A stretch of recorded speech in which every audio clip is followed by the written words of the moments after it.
Hello everyone, कैसे आप सब लोग। आशा करते हो आप सभी लोग बहुत ही अच्छे हैं। तो आज मैं आप सबके साथ शेयर करने वाली हूँ सुप्रीम कोर्ट का वह रिकॉर्ड जजमेंट जो कि उन्होंने एमपी जुडिशरी के लिए लिखा है।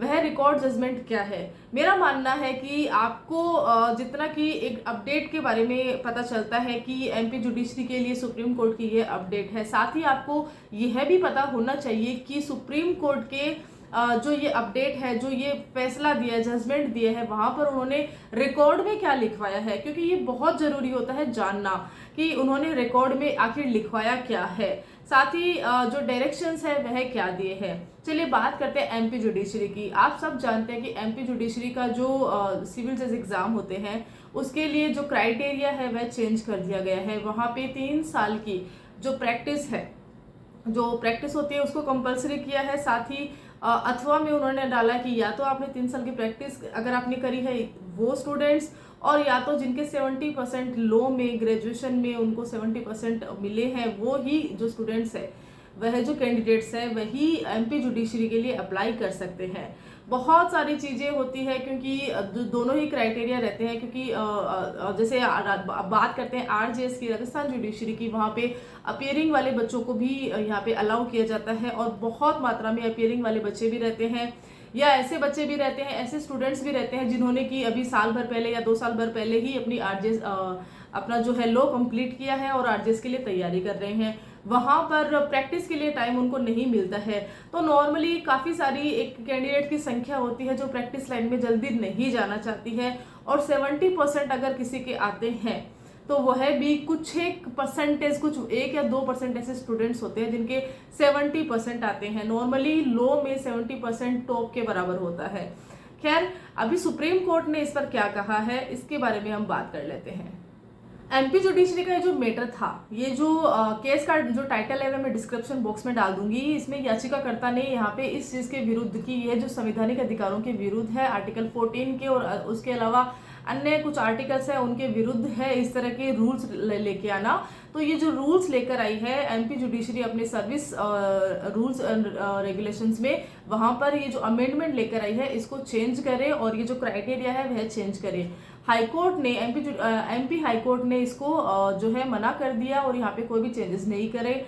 सुप्रीम कोर्ट में जब ये केस जाता है वहां पर सुप्रीम कोर्ट ने भी यहाँ पर यह जो डायरेक्शन है वह दिया है कि एमपी जुडिशरी ने जो 3 साल की प्रैक्टिस है और साथ ही जो 70% का जो उन्होंने क्राइटेरिया रखा है एजुकेशन क्वालिफिकेशन का, उसके नोटिफिकेशन में कोई भी इंटरफेरेंस या हस्तक्षेप करने से इन्होंने इनकार कर दिया है। जो मैटर था वह डीबी बेंच में था और डीबी बेंच ने यहाँ पर इस ये जो रूल है उन्होंने कहा है कि एमपी हाई कोर्ट सिविल जज एग्जाम के उस रूल और नियम को बरकरार रखा है जिसमें कि रूल 2 के रूल 2 है उसको एग्जाम के लिए आवश्यक भी बताया है। तो रूल 2 क्या है वह कंपलसरी उन्होंने सुप्रीम कोर्ट ने बताया है। सुप्रीम कोर्ट ने कहा है कि हाई कोर्ट के दृष्टिकोण में यहाँ पर जो भी इंटरफेरेंस करने का जो कोई भी ऐसी कारण है वह बनता नहीं है। मामला कब का है? मामला 2023 का है जब ये नोटिफिकेशन आता है। यहाँ पे एमपी सिविल जज एग्जामिनेशन भर्ती एवं सेवा की शर्तें नियम 1994 के रूल 7 में अमेंडमेंट हुआ है। यहाँ पे इस अमेंडमेंट के बाद जो है यह कंट्रोवर्सी चीज आई है। 70% प्लस 3 इयर्स जो है वकालत है। रूल 7 में क्या लिखा हुआ है कि जो सिविल जज एग्जाम है, जूनियर डिवीजन के जो एग्जाम है, यहाँ पे अतिरिक्त शैक्षणिक योग्यता के बारे में लिखा गया है।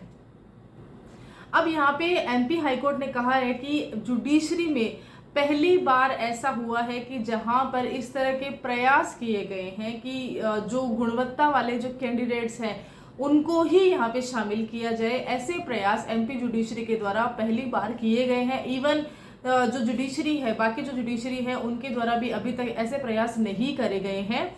सिर्फ और सिर्फ एमपी जुडिशरी ने ऐसे प्रयास किए। यहाँ पर सुप्रीम कोर्ट ने इस याचिका को खारिज कर दिया था और उसके बाद में उन्होंने रिकॉर्ड में अपने जो डायरेक्शंस है वह लिखवाए हैं। वह डायरेक्शंस क्या है आप भी इस डायरेक्शन को जानिए। उन्होंने कहा है कि हाईकोर्ट का यह विचार है, हाईकोर्ट संशोधन का जो उद्देश्य है वह न्याय का गुणवत्ता का वितरण है और उत्कृष्टता को हमेशा सर्वोपरि माना जाना चाहिए। उन्होंने कहा है कि एमपी हाईकोर्ट ने जो भी यहाँ पे डिसीजन लिया है रिगार्डिंग एमपी सिविल जज एग्जामिनेशंस वह बिल्कुल सही है, क्योंकि जो गुणवत्ता होती है, उत्कृष्टता होती है, उसको सर्वोपरि माना जाना चाहिए और उसको प्राथमिकता भी दी जानी चाहिए। साथ ही सुप्रीम कोर्ट ने कुछ और जो यहाँ पर रिकॉर्ड है उसमें लिखवाया है कि यह सब निर्णयों की गुणवत्ता की बढ़ाने के लिए किया गया है, और हमारे विचार में हाईकोर्ट को यहाँ पर बीच में रोका नहीं जाना चाहिए, इंटरफेरेंस नहीं की जानी चाहिए। इसका अर्थ यह है कि जो स्टूडेंट्स 3 साल की प्रैक्टिस कर चुके हैं या तो जिनके 70% हो चुके हैं, वही जो है गुणवत्ता की श्रेणी में आ रहे हैं इस एग्जामिनेशंस के लिए। बाकी अगर आप इस क्वालिफिकेशन में नहीं है तो आप जो है एमपी जुडिशरी की गुणवत्ता की श्रेणी में नहीं आ रहे हैं, according to supreme court and high court of Madhya Pradesh. Normally हम लोग ये बोलते हैं ना कि जज बनना मेरा सपना है। आपका सपना क्या है? मेरा सपना जज बनना है। लेकिन माननीय उच्चतम न्यायालय ने यहाँ पर इस केस में यहाँ पर यह रिकॉर्ड में लिखवाया है कि जज बनना कोई सपना नहीं है। यस, उन्होंने कहा है कि जज बनना कोई सपना नहीं है। यहाँ पर अगर आप जज बनना चाहते हैं तो आपके पास उच्चतम मानक होना चाहिए। साथ ही इन्होंने जो कोर्ट की प्रैक्टिस होती है, जो प्रक्रियाएं होती है, उनको आधार में लेके उनकी लाइट में उन्होंने ये भी कहा है कि जो वादकारियों का हित है वह यहाँ पर इस याचिकाकर्ता के हित से कहीं अधिक बेहतर है, कहीं अधिक है। इससे पहले आज तक कभी भी ऐसा प्रयास नहीं किया गया है, और जो अभी है गुणवत्ता में वृद्धि करने का ऐसा प्रयास जो है सराहनीय है। ऐसा प्रयास किया गया है, इसमें सुप्रीम कोर्ट के द्वारा किसी भी प्रकार का कोई हस्तक्षेप नहीं किया जाएगा, और याचिकाकर्ता की जो याचिका है उसको भी यहाँ पे जो है खारिज कर दिया गया है। तो कंक्लूजन ये निकल के आता है कि जहां पर कि याचिकाकर्ता ने ये इस रूल जो अमेंडमेंट हुआ था उस पर अपनी यहाँ पे प्रेयर लिखी थी, ग्राउंड्स लिखे थे, रिलीफ मांगा था, और यहाँ पे इन्होंने एक चीज़ लिखी थी कि ये जो चीज़ है, ये जो रिट है उन्होंने लगाई थी आर्टिकल 14 और उसके साथ में कई जो अदर आर्टिकल्स है उनके अंतर्गत ये रिट लगाई थी। यहाँ पर उन्होंने संवैधानिकता के अंतर्गत यह बताया था कि ये जो चीज़ है वह गलत है। सुप्रीम कोर्ट ने इसको नकारते हुए कहा है कि यह सब जो है ये जो डायरेक्शन है, ये जो सारे कुछ है, विवादित संशोधन को असंवैधानिक या संविधान के अधिकार क्षेत्र से बाहर घोषित करने से इनकार करते हैं।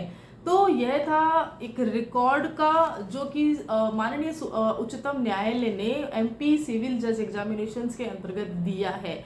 क्योंकि मेरा मानना है कि अगर आप लिटिगेशन में भी जाते हैं, अगर आप जुडिक्शन में आप जुडिशरी की तैयारी कर रहे हैं और आप जजमेंट राइटिंग की भी तैयारी कर रहे हैं, तो वहाँ पर आपको ये सब चीज़ें पता होनी चाहिए कि हम सिर्फ पढ़ते हैं, लेकिन जब हमारा जजमेंट रिकॉर्ड होता है तो जो रिकॉर्ड में जो चीज़ें होती हैं वह मायने रखती है। हम हमारी जो अदर जो केसेस होते हैं, दूसरी जो चीज़ें होती है, सिमिलरिटी जो केस में आती है, वह सारे रिकॉर्ड के अंतर्गत जो चीज़ें रहती हैं उनको देखते हुए भी हम जो है केस को वहाँ पे लगाते हैं। तो बहुत मायने रखता है, बहुत इम्पोर्टेंट होता है किसी भी केस के रिकॉर्ड को देखना, किसी भी केस के जजमेंट को देखना। तो यह था एक छोटा सा video, update video regarding MP civil जज एग्जामिनेशंस। आशा करती हूँ कि आपको ये वीडियो अच्छा लगा होगा। ये केस कौन सा है वह मैं डिस्क्रिप्शन बॉक्स में डाल दूंगी। अगर अच्छा लगा है यह वीडियो तो आप मुझे कमेंट बॉक्स में बता सकते हैं, और बाकी भी अगर आप कुछ जानना चाहते हैं तो भी आप मुझे कमेंट करके बता सकते हैं। Thank you so much, stay tune.